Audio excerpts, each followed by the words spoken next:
Hey, what's up? How you doing, everyone? It's James Romero here at SwitchWatch, and I'm back today with a review. It's an exciting one. It is SMITE, the MOBA from Hi-Rez Studios. This is now available to play in beta for everyone that's purchased the Founders Pack. But is it worth buying? Should you wait? And is the game any good on the Nintendo Switch? Let's jump in and find out. SMITE draws on mythology from religions and legends around the world. In the game, you play as a god from these pantheons in epic battles. As far as source material goes, you really can't beat it. You have gods from Thor and Odin to Poseidon and Ganesha. The game was first released on PC in 2013, so it has had years to introduce new features and improvements, and it shows. Coming to the Switch, there are no missing features or sacrifices. With patch 6.1 that was just released in January, crossplay was introduced, allowing you to pit yourself against players on the PC and Xbox One, ensuring you get a quick match and allowing you to play with mates. Cross progression was also introduced, where you can link your account in order to have all unlocks from PC or Xbox One available to you on the Switch and vice versa. Now sadly, this isn't available on PS4. I talked about this a little bit more on my SMITE Switch guide, which you might want to check out. There's a link up at the top right hand side. SMITE is a MOBA, but not in the traditional sense where the game is played from a top-down perspective. Here, you play with an over-the-shoulder view, which gives this more of an accessible feel to it. It feels a bit more akin to something like an action RPG. Whether you are new to the world of MOBAs or not, SMITE does a great job of giving the player the tools they need to understand the basic controls with a handy tutorial. Personally, I have a little bit of experience with MOBAs, but I am pretty new to SMITE, so this was good to get me to understand the game. Once you've completed the tutorial, you can take part in Arena Mode, which is the only mode initially accessible until you reach level 3. It's a great way to get accustomed to the game and understand the mechanics of it, systems and way certain gods work together. There are lots of different classes to suit all of your playstyles, from ranged mages and hunters to tank style guardians and damage dealing assassins. There is something here for everyone. My favourite was the Egyptian god Ra, who had a nice balance of DPS, a healing ability to heal the party, and a special shot which, if aimed properly, could do some real damage. This is one of the gods available to you when you get the game as free to play. In Arena Mode, the first team that reaches 0 from 500 loses, through a combination of helping get minions through the opposing team portals and killing those minions on your enemy's team. This mode is more forgiving than the others, as you don't have lanes, jungles or other MOBA essentials to worry about. Instead, you have an open map with 3 buff monsters on either side and phoenixes protecting each team's camp. There is a little bit more to it, but ultimately it's pretty straightforward.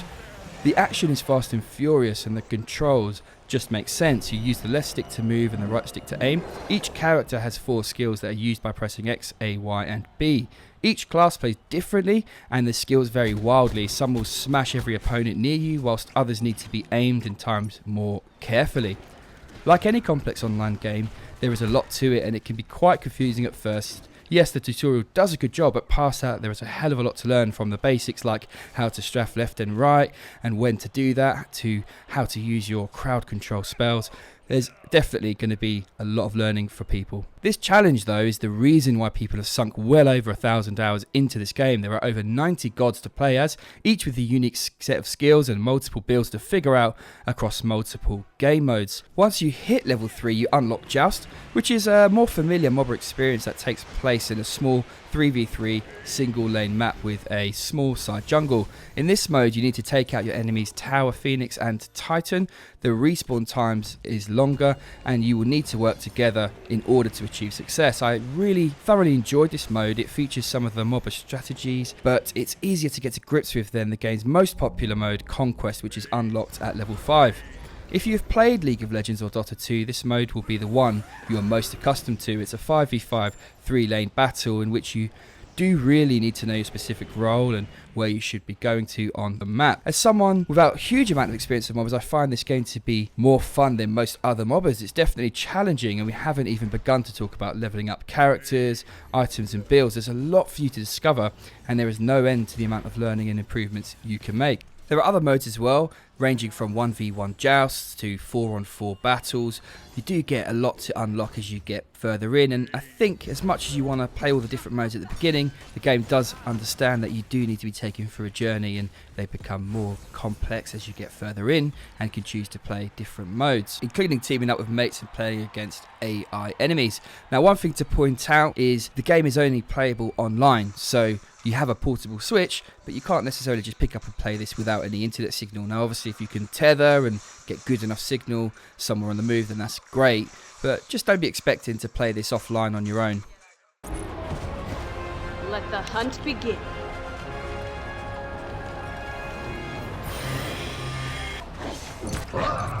The heat bears down upon you.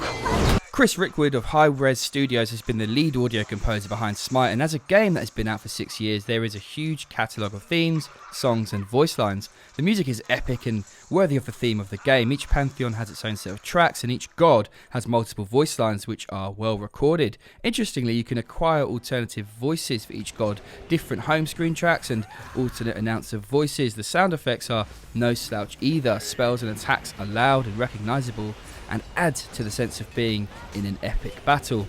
Hi-Rez Studios have done a stunning job in both the visuals and performance department. The game runs almost flawlessly online with a stable connection in both handheld and docked mode. In fact, Juan and I were playing in the same room in the same party, having a blast with SMITE, and didn't suffer any slowdown. Bear in mind this is a game from 2013, but it looks right at home in 2019, and that's a testament to Hi-Rez Studios and the updates they have made along the way. The visuals look nice and crisp, the gods look awesome and different enough from each other to have that unique feel about them. When docked, the game runs at 1080p at 60 frames per second, and when in handheld, the game does sacrifice some of the detail to keep it running at 60 frames per second. So that means, you're going to get slightly blurrier picture on the move than you would do when docked. Now, I think this is a good decision, as this is a fast-paced game and it would have suffered if there were performance issues, so I think a little bit of loss of fidelity is an ideal sacrifice to ensure you can play and you can compete at the highest levels. You can't argue with free. The fact that you could pick this up after the beta and play on the Switch with a solid starting roster and carry over any progress from PC or Xbox One, plus play with your friends on other platforms, makes this a great addition for existing players, as well as those who are new to the game and are going to really discover an awesome game here. The Founders Pack comes in at $29.99 in the US or £23.69, offers good value if you find that you enjoy the game, as it will provide you with access to all 90 plus gods as well as any future released gods as well. It also gives you access right now, though I imagine the beta will only last a few weeks. As well as the gods, you receive a few skins and 400 gems, well, you actually got 600 if you purchased before the 24th, which is the cash based currency in the game.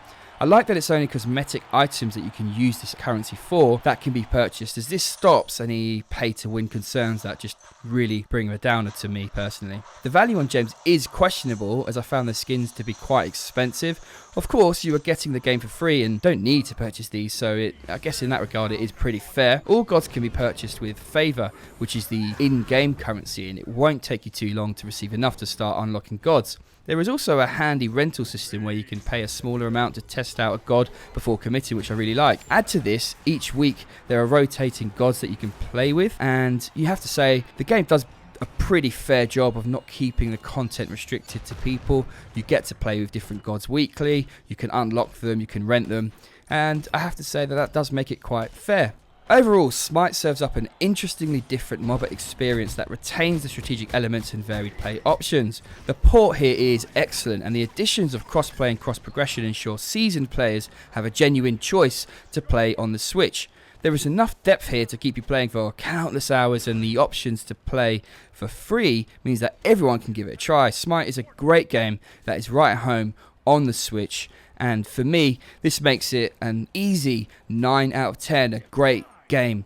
Let us know down below what you think of this one. If you're a veteran SMITE player, are you going to give it a go on the Switch, or are you not really that impressed with this port? If you want to see the game's handheld mode a little bit more, I've got a handheld gameplay video that you can check out. I'll pop a link up above. That's it from me today, guys. I hope you have enjoyed this one. I'm James Romero, and this is SwitchWatch. If it's your first time here, well, thank you very much for watching this video, and we'd love it if you considered subscribing for more content like this all the time. Thank you very much. Take care.